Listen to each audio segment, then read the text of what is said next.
ગુજરાતના ઇતિહાસનું સૌથી મોટું અને મહત્વકાંક્ષી બજેટ આજે રજૂ થઈ ચૂક્યું છે। નાણામંત્રી કનુ દેસાઈએ સતત 5મી વખત બજેટ રજૂ કરીને સ્પષ્ટ કર્યું છે કે ગુજરાત હવે ગ્લોબલ મેપ પર ચમકવા માટે સજ્જ છે। ગરીબ, યુવા, અન્નદાતા અને નારી શક્તિ એમ જ્ઞાનના 4 મજબૂત સ્તંભો પર ટકેલું વર્ષ 2026-27નું આ બજેટને લઈને દાવો કરાઈ રહ્યો છે કે ખેતરથી લઈને ખેલકૂદ અને એઆઈ હબ અને બ્લુ ઇકોનોમીના નવા શિખરો હવે ગુજરાત સર કરશે। ત્યારે ભૂપેન્દ્ર પટેલ સરકારનું કેવું છે આ બજેટ, જોઈએ આ સ્પેશિયલ રિપોર્ટમાં। 4.08 લાખ કરોડ આ ઐતિહાસિક બજેટનું કદ એ માત્ર આંકડો નથી, પણ 7 કરોડ ગુજરાતીઓના સપનાની ઉડાન છે, જે એ વાતનો ભરોસો અપાવે છે કે ગુજરાત હવે અટકશે નહીં, ગુજરાત હવે ઝૂકશે નહીં। અને આ વાતનો પુરાવો આપી રહ્યા છે આર્થિક મોરચે ગુજરાતનો ડંકો વગાડતા આ આંકડા, જેમાં દાવો કરાઈ રહ્યો છે કે દેશના કુલ જીડીપીમાં ગુજરાતનો ફાળો 8.2%એ પહોંચ્યો છે।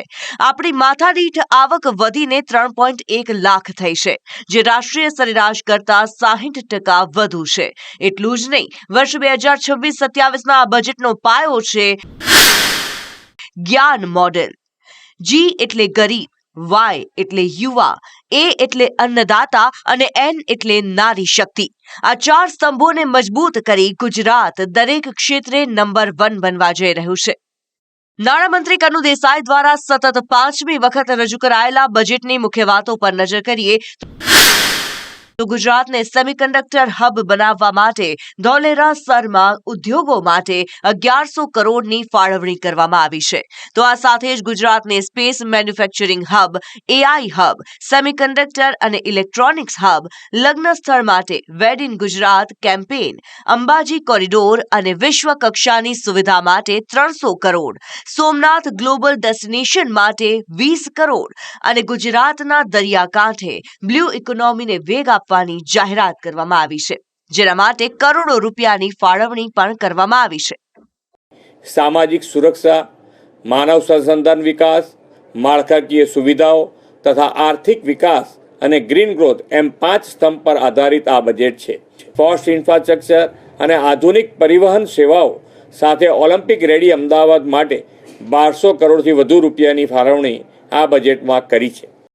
ત્યારે અહીં સવાલ થવો સ્વાભાવિક છે કે ગુજરાતના કયા સેક્ટર માટે સરકાર દ્વારા કેટલા કરોડની ફાળવણી કરવામાં આવી, જેના જવાબમાં કહીએ તો આરોગ્ય અને પરિવાર કલ્યાણ માટે કુલ 25,404 કરોડ, મહિલા અને બાળ વિકાસ માટે 7,690 કરોડ, ગૃહ વિભાગ માટે 14,265 કરોડ, શિક્ષણ વિભાગ માટે 63,184 કરોડ, જ્યારે ઉદ્યોગ અને ખાણ વિભાગ માટે 13,942 કરોડની જોગવાઈ કરવામાં આવી છે। બજેટનું જે ફંડિંગ બી છે એ સારું એવું ફંડિંગ છે એડ્યુકેશન ફિલ્ડમાંથી, જે રિયલી નીડેડ હતું, કારણ કે એડ્યુકેશન ખાલી એડ્યુકેશન નથી, ઇટ્સ એન ઇન્વેસ્ટમેન્ટ આપણા માટે, કારણ કે ફ્યુચર નેશન ક્રિએટ થઈ રહ્યું છે। એટલે બહુ જ સારું બજેટ છે, જેમાં ઇન્ફ્રાસ્ટ્રક્ચરથી લઈને સ્કિલ બેઝ લર્નિંગથી લઈને ઘણી વસ્તુ છોકરાઓ માટે આ વખતે બજેટમાં મુકાઈ છે।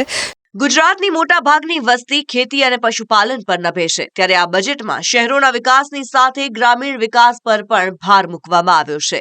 વર્ષ 2026-27ના આ બજેટમાં ખેતી અને પશુપાલન માટે 513 કરોડ, નર્મદા જળ સંપત્તિ, પાણી પુરવઠા અને કલ્પસર વિભાગ માટે કુલ 25,960 કરોડ, ઉર્જા અને પેટ્રોકેમિકલ્સ વિભાગ માટે 4,842 કરોડ, પંચાયત, ગ્રામ ગૃહ નિર્માણ અને ગ્રામ વિકાસ વિભાગ માટે 14,858 કરોડ, વન અને પર્યાવરણ માટે 3,560 કરોડ, તો માર્ગ અને મકાન વિભાગ માટે 29,709 કરોડની જોગવાઈ કરવામાં આવી છે।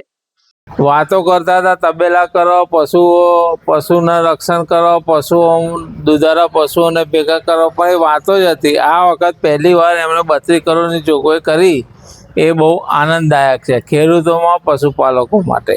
આ બજેટના માધ્યમથી એવું કહી શકીએ કે ગુજરાતની અંદર જે ખેડૂત કલ્યાણ અને સહકાર વિભાગ માટે 24,022 કરોડની જે જોગવાઈ થઈ છે એ ખૂબ મોટી જોગવાઈ છે। વિકસિત ભારતના સંકલ્પને સાકાર કરવા માટે વિકસિત ગુજરાતનો પાયો નાખનારા ગુજરાતના ઐતિહાસિક બજેટમાં ગામડાઓની સાથે શહેરોના વિકાસને પણ પ્રાધાન્ય આપવામાં આવ્યું છે.